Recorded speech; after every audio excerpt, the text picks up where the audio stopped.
This year marks the end of an era in aviation. After more than 50 years of flight, the last 747 was just delivered.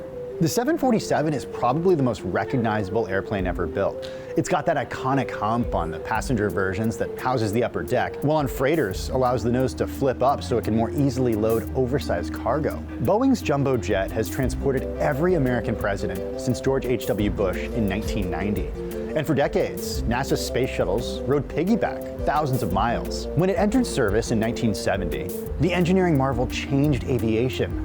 The 747 was the first twin-aisle jet ever produced. Boeing even built the world's largest building to manufacture its new creation. Twice the size of its predecessor, the 707, the jumbo more than doubled the number of possible passengers. It flew further and faster. Suddenly, air travel was cheaper and more accessible, opening new routes, effectively shrinking the globe. Boeing says that in the more than 50 years it's been flying, the 747 has ferried nearly 6 billion people. There were also moments of tragedy. The deadliest accident in aviation history happened back in 1977.